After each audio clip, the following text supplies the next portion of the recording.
स्वप्न तुमचं, दागिने आमचे. कर्जत शहरातील एक विश्वासार्ह सुवर्ण दालन म्हणजेच SC शेलार ज्वेलर्स. सोने, चांदी आणि हिऱ्याचे दागिने मिळण्याचं एकमेव ठिकाण. शुद्धतेची हमी, नवनवीन डिझाईन्स, परंपरेचा आधुनिक स्पर्श. सर्व दागिने हॉलमार्क प्रमाणित. संपर्क SC शेलार ज्वेलर्स, मराठी मुलांच्या शाळेसमोर, बाजारतळ रोड, कर्जत. 8888 54 65 65 आणि 90 96 94 78 11. नमस्कार, जी न्यूज चॅनलमध्ये मी संपादक गणेश जेवरे सर्व प्रेक्षकांचं हार्दिक स्वागत करतो. आपण कर्जत शहरातील आज अतिशय महत्त्वपूर्ण बातमी पाहणार आहोत. धार्मिक क्षेत्रामधील ही बातमी असून संत सद्गुरू गोदड महाराज यांच्या पदस्पर्शाने ही भूमी पवित्र झाली. अशा संत सद्गुरू गोदड महाराजांचा आज जन्मदिवस कर्जतमध्ये मोठ्या उत्साहात आणि विविध कार्यक्रमांनी साजरा होत आहे. संत सद्गुरू गोदड महाराज जन्मस्थळ याप्रमाणे संत सद्गुरू गोदड महाराज समाधीस्थळ या दोन्ही ठिकाणी विविध कार्यक्रमांचं आयोजन करण्यात आलं आहे. लाखोच्या संख्येने भाविक या सर्व कार्यक्रमांसाठी उपस्थित आहेत. हा जी न्यूज चॅनलच्या वतीनं हा स्पेशल रिपोर्ट आम्ही या ठिकाणी आणलेला आहे. पाहूया संत सद्गुरू गोदड महाराज यांचा जन्मोत्सव. धन्य आज दीन संत दर्शनाचा. संत सद्गुरू गोदड महाराज यांचा जन्मदिवस कर्जतमध्ये जन्मस्थळ या ठिकाणी मोठ्या उत्साहात साजरा करण्यात आला. हरिभक्त परायण दयानंद महाराज कोरेगावकर यांचं अतिशय अभ्यासपूर्ण, मंत्रमुग्ध करणार आणि तेवढंच विनोदी शैलीचं कीर्तन हे अतिशय लक्षवेधी झालं. महाराजांनी अतिशय चांगले दृष्टांत या ठिकाणी दिले. पाहूया संत सद्गुरू गोदड महाराज जन्मस्थळीतील हरिभक्त परायण दयानंद महाराज कोरेगावकर यांचं जाहीर हरिकीर्तन. जास्त धन्यवाद. धन्य माता पिता. लाख लाख शुभेच्छा. आपल्याला तुम्हाला तिकडे उभी जायचं असेल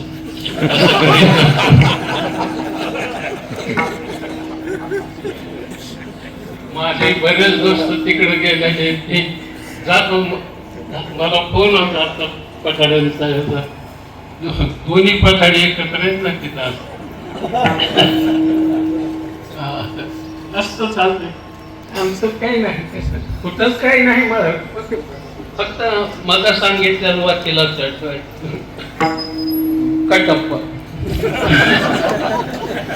जाऊ द्या. त्याच्यासाठी मी आपल्याला धन्य ही कृतार्थतेची ढेकर आहे. ढेकर दिला नाही, दिली. ढेकर दिली असा शब्द आहे. हा, दिला हा गावठी शब्द झाला. ढेकूर दिला, कळलं? खेड्यातला दिसतो. शहरातली भाषाच वेगळी असते. ज्ञानोबराय सांगतात, मी नाही नगरांतरी वशिजे तरी नागराची होई जे म्हटलंय. नगरातली भाषा अहो, तिथल्या मुलींनी पुण्यातल्या फोन उचलू द्या, मुलांनी फोन उचलू द्या. कोण हवंय इथून सुरुवात करणार आणि आपल्यांनी उचलू द्या. कोण आहे र फरक पडत गेला. संस्कार त्याचा येत असते. ते रोज ऐकलेलं तेच आहे. चांगलं ऐकलं नाही कधी शब्द नाही घडत. नाथ बाबांसारखी, नाथ महाराजांसारखी, नाथरायांचं वाङ्मय म्हणजे सरस्वतीच्या उद्यानातून जसं जाई जुई, गुलाब, मोगरा, शेवंती, बकुळ, पारिजातक ही फुलं विकसित व्हावीत तसं एक एक पुष्प हरिपाठ असू द्या, एक अलौकिक पुष्प आहे. व गाथा असू द्या. नाथ बाबा मला वाटतं 6-7 हजार अभंग अभंग आहे. इतके अभंग एकच सांगतो की एवढं मोठं लिहिणारा, इतकं वाङ्मय निर्माण करणारा असा दुसरा महाकवी जगाच्या पाठीवर पुन्हा कधी जन्मालाच आला नाही, म्हणणार येणारही नाही. माहिती एवढं विपुल वाङ्मय हे आयुष्य जाईल सगळं वाचायला, नुसतं वाचायला. मग त्या लिहिणाऱ्यांनी किती काळ घातला असेल, एक एक शब्द लिहायचा. बरं का विनायक महाराज हे चालू चालू महाराजांची नावही घेऊन टाक एखादा असा बाग वगैरे आहे. मग आजचा दिवस धन्य आहे. अजित दिन धन्य आहे. आणि पुष्कळ ठिकाणी अजित धन्य दिन झाला हे आहे. धन्यता कशात असते? सांसारिक सुखातली धन्यता ही क्षणभंगूर आहे, थोड्या काळापुरती वाटते. मुलगा होणं धन्यता आहे, त्या कुळाचं चांगली गोष्ट आहे, पण तो एवढा निर्णय बेकार आहे. मुलगा होणं आणि चांगले संस्काराने परिपूर्ण होणं. म्हणून मी मग एक वाक्य बोललो की ते कुळही चांगलं लागतं. त्या कुळात सौंदर्य आणि या दोन्ही गोष्टी येण्यासाठी. मी एकदा फार वर्षापूर्वी ब्रह्मपूत धोंडा महाराजांना विचारलं होतं की महाराज, आपल्या घरात सगळी माणसं गोरी कशी काय जन्माला? ते हसले माझ्याकडे बघून. एकूण एक पण्णा महाराज असो, धोंडा महाराज असो, चैतन्य महाराज असो, ही सगळी एकाच एक गोरी पान माणसं तुमच्या कुळात कसं काय? त्याने उत्तर फार सुंदर दिलं. ते म्हणजे आमच्या आजोबाने 1.25 मन सोनं पंढरपुरात दान केलं होतं, म्हणून आमच्या कुळात सुवर्ण दाने कांती निर्मळ म्हटलंय शास्त्रामध्ये. सोन्याचं दान करणाऱ्या माणसाच्या कुळात. आणि आता जी काळे आहेत ना, त्याने दान करा सोन्याचं, म्हणजे पुढची पिढी तरी गोरी जन्माला येईल.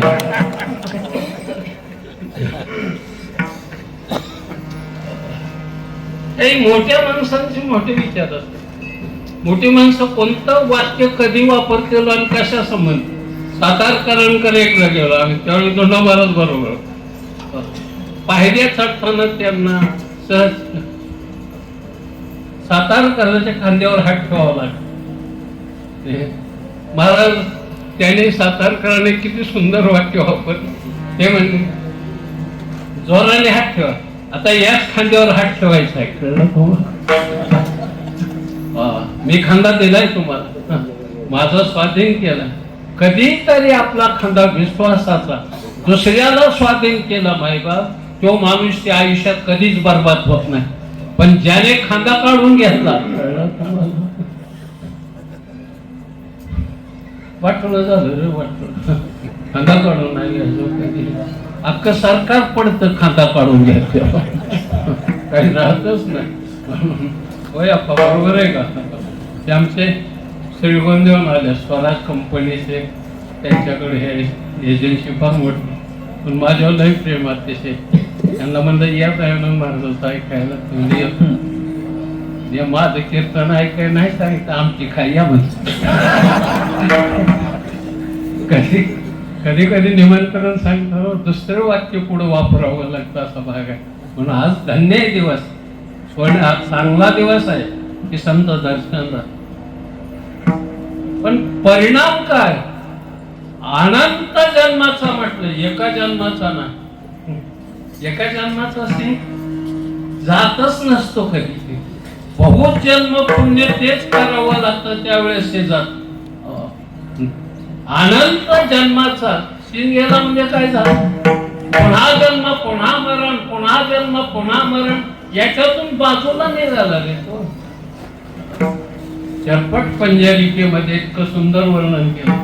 दिनरात्री रजनी सायं प्रातः शिशिर वसंतो पुनरायातः काल क्रीडन्ति गच्छन्त्यायु तदपिन मुच्यन्ते आशा वायु. भज गोविंदम, भज गोविंदम, गोविंदम भजे. पुनरपि जननम, पुनरपि मरणम, पुनरपि जननी जठरे शयनम. हे सगळं, हे अनंत जन्माचं आहे ना, ते सगळं जात. मग असा महापुरुष भेटला की ज्याच्या दर्शनाने हे सगळं अनंत जन्माचं पुण्य जात. काय असते महात्म्यात? काय असतं डोकं टेकवलं? काय असतं आलिंगन दिल्यावर? हे सांगा अभंगाचं.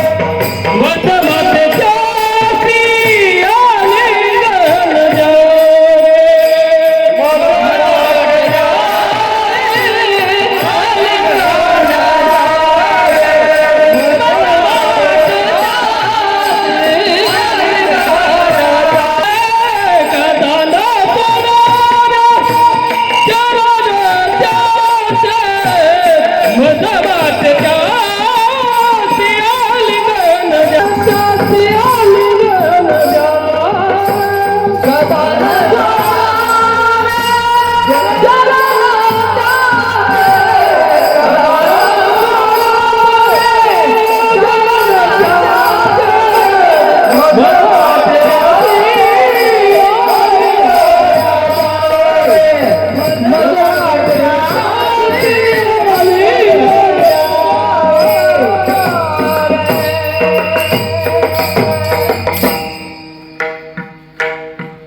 आता देवळाकडेच फिरव.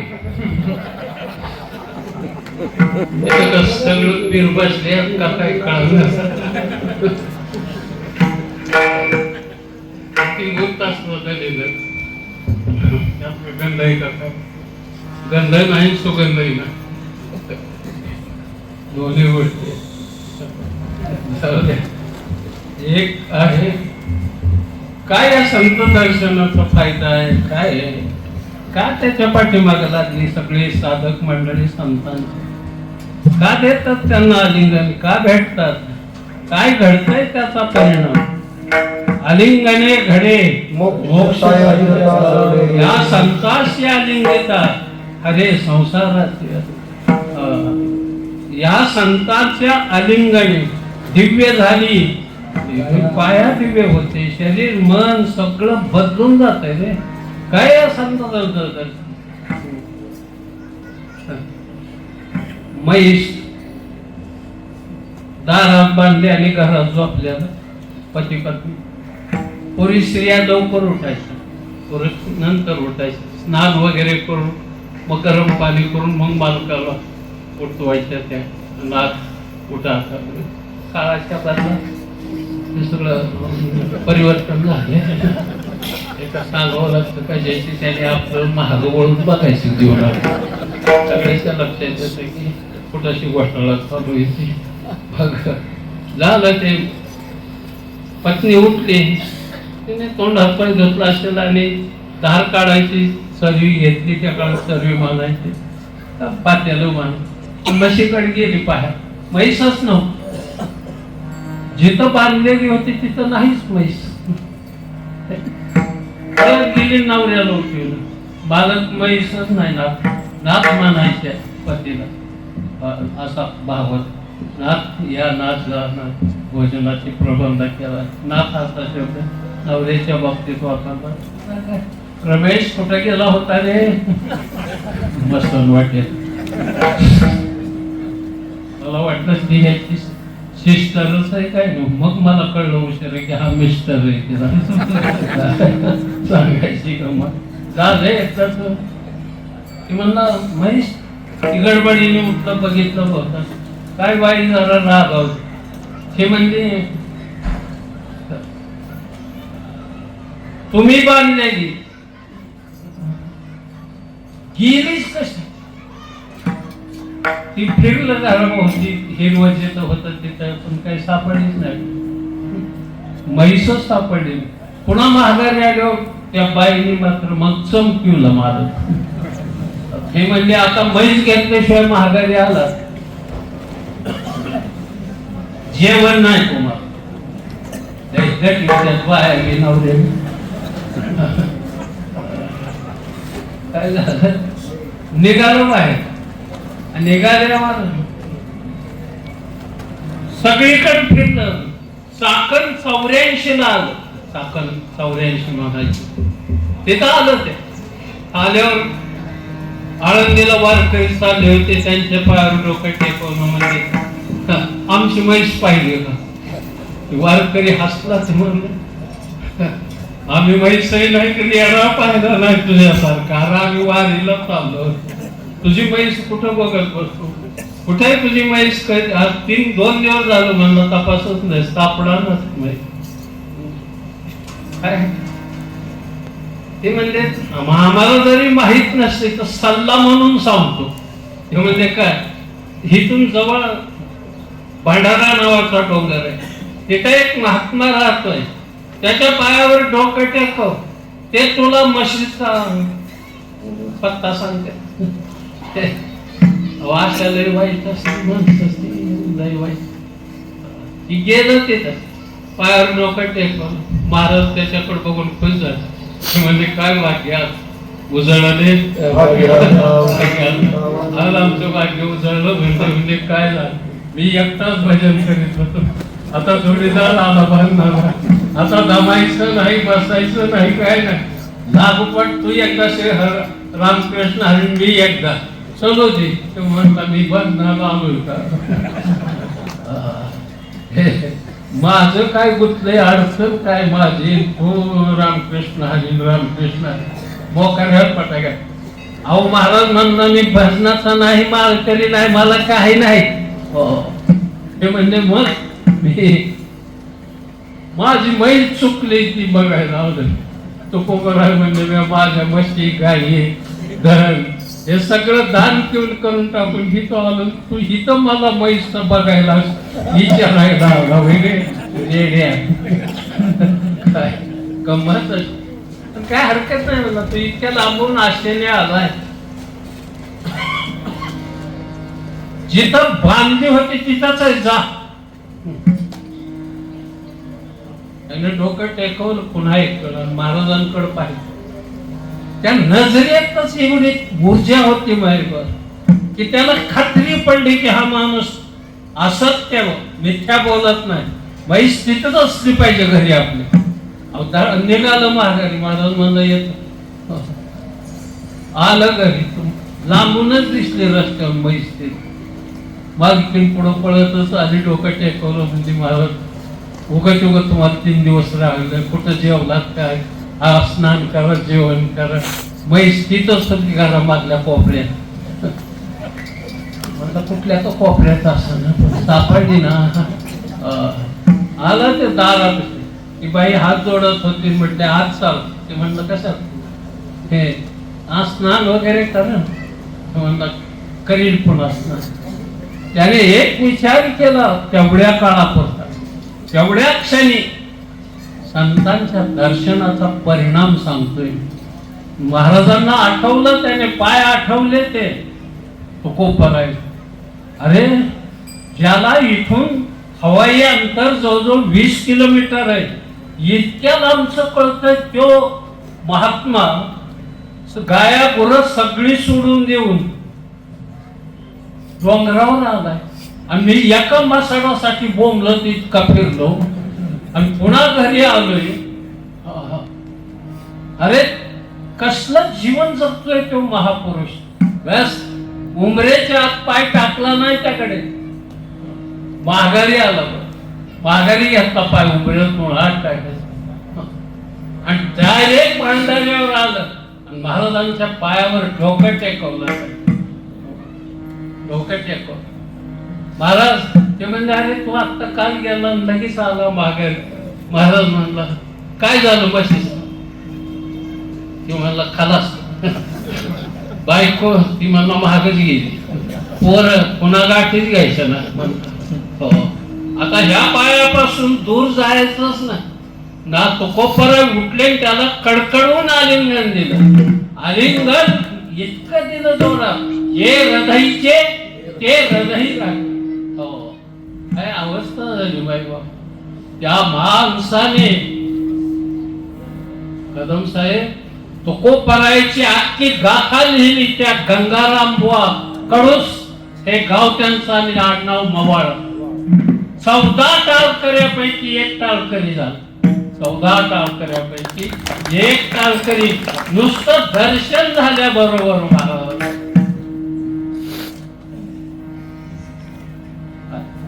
काय आलिंगनात ताकद आहे आलिंगन इतकं महत्वाचं आहे अर्जुनाला दिलं आलिंगन मोह केला हो त्याने डायरेक्टच म्हटलं नसतो मोहा स्मृती लब्ध माझा मोह घ्यायला राहिलाच नाही नुसतं आलिंगन पायावर डोकं दोन्ही पायावर हे डोकं इथला भाग टेकत जाऊ वर करायचं हा जो भाग आहे ना इथं आज्ञा नावाचं चक्र आहे त्या चक्राला धाका बसतो आणि तिथून ती शक्ती प्रेरित होते कुंडलिनी नावाची बस ती ही ऊर्ध्वपणे पुन्हा जात असते किंवा प्रभाव करते त्याला शक्तिपात आमच्या भाषेत म्हटलं जात हा शक्ती एखादी ओवी सांगताय मी चुकीचं सांगत नाही ना तुम्हाला दिशाभूल करणार नाही मी तुमची कधीच नाही मधुवनी ध्रुवाशी केले जैसे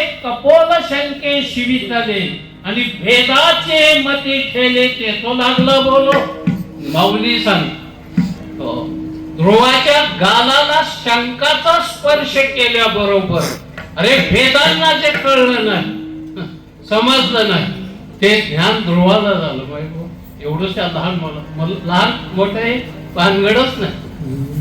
स्पर्शात महत्व आहे म्हणून साधूंचा उदड महाराजांचा स्पर्श ज्यांच्या जीवनात झाला आणि तरीही विकृती राहत असेल, कळलं तुम्हाला?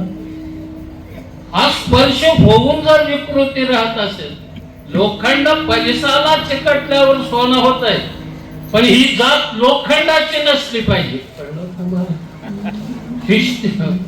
ही तांब वगैरे असत त्याचं नाही सोनं होत, त्याला सोनं होण्यासाठी लोह परिसा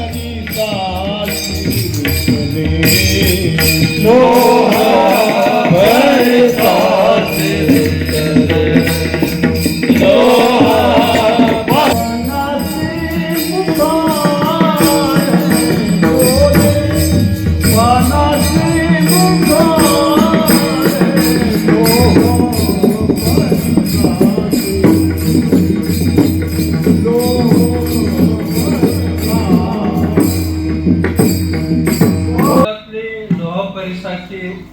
उदाहरण ही काही मी सत्यता पडताळून पाहिलेली नाही. की लोखंडाला सोनं लागलं, परेश लागलं की सोनं होत आहे, कल्पतरू असतो, चिंतामणी नावाचा खडा असतो, हे वाचूनच आहे फक्त ते अनुभवलं नाही. चिंतामणी वगैरे सापडल्यावर कशाला ही चुका केली परीस सापडला असता तर एकाच पट्ट्याला माहित होतं. परिसा भागवत थोडा इकडं लक्ष राहून इकडं बोलू नको नको अधिकार जातात, तर मोठी मजा आहे. तर हा परिसा भागवत म्हणजे नामदेव रायाच्या समकालीन होत. परिस्थिती रुक्मिणी आई साहेबांचा पूजा की सेवक होता, सेवा करायला. आणि ते एकदा ह्या दोन बाया नदीला भेटल्या कपडे धुवायला. पूर्वी कितीही श्रीमंत घराण्यात असलं तरी स्वतःचे कपडे वगैरे स्वतःच धुवायला लागायचे. आता काही टाकून देतो आपण कुठं तरी, मग आपली प्रेस म्हणून येते, अजून कपडे येते हे नसते.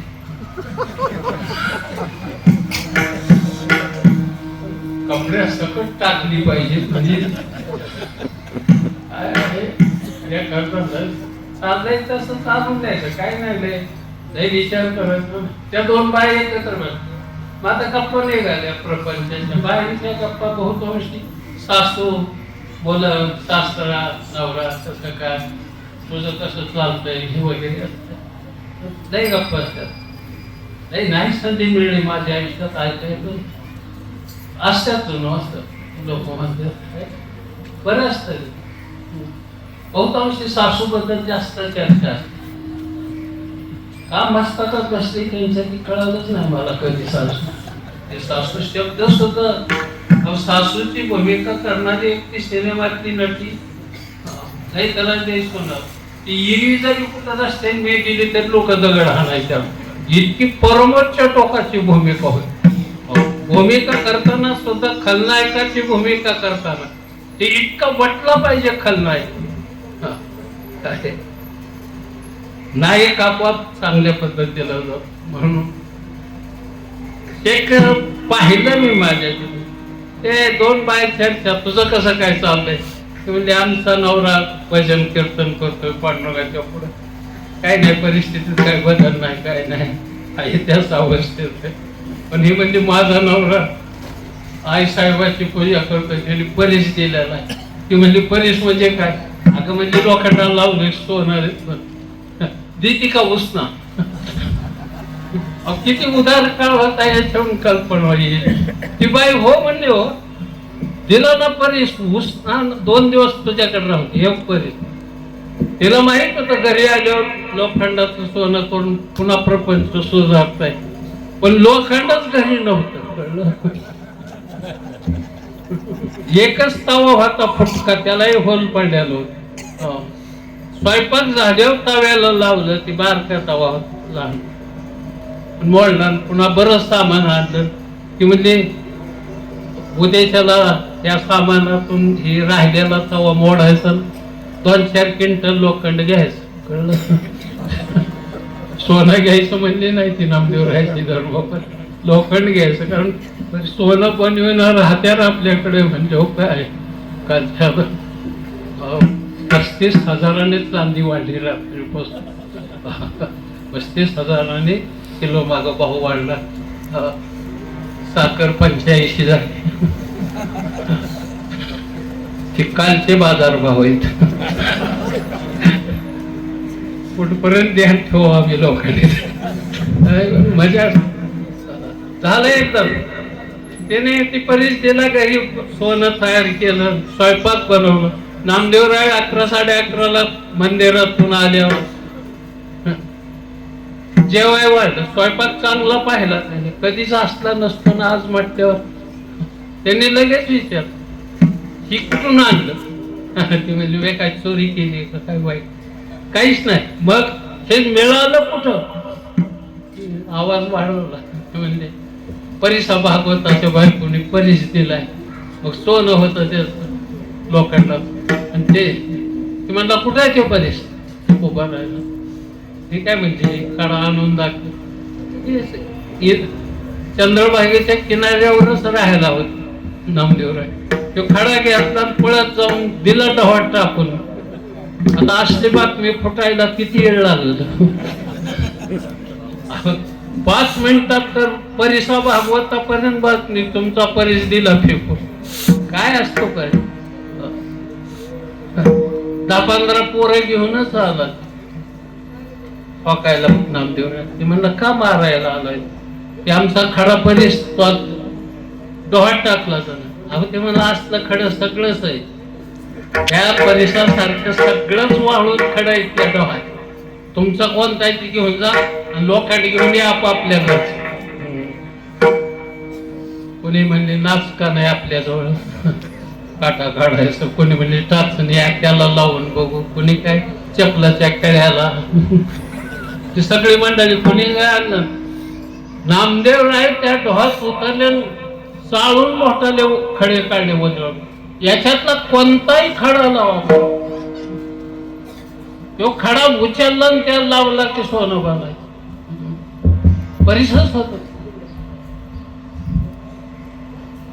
काही काही कान फडा थांबून घेतल्या स्वतःच्या.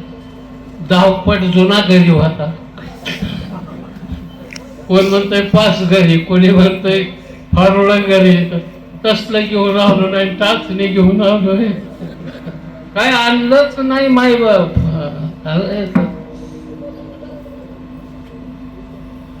नामदेवरायने सांगितलं, भागवत परिसा भागवत, तुझा कोणता खडा आहे ते घे ते परिस, बाकीचं ते टाकून दे इंद्रायण चंद्रभागे. त्याने खडा घेतला, एक लावून ते दिलं टाकून त्याच्यात. हे पंढरपूरच्या लोकांनी पाहिजे होत.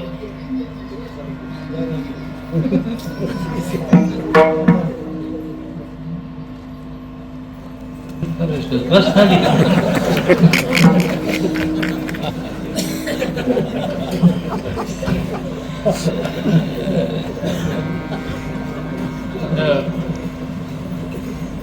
पंढरपूरच्या मंडळीने तिथून पुढं आतापर्यंत चालणे घेऊन चालत्यात वाळू, पण परिस नाही भेटला कधी. का परिस सोना करणार नव्हतं. ज्या खड्याला हात ज्या महापुरुषाचा लागला होता मायबाप माझ्या नामदेवरायाचा, हो तसा नाथबाबांचा, गोदड महाराजांचा स्पर्श म्हणजे लोह परिसाची नस आहे उपमा. याची उपमेची गरजच नाही मायबाप. अनादि जन्मापासून जे आपल्याकडं त्रिताप आहे, त्या त्रितापाचं सुद्धा बस सगळं अस्तित्वच नष्ट होतं. तिसरं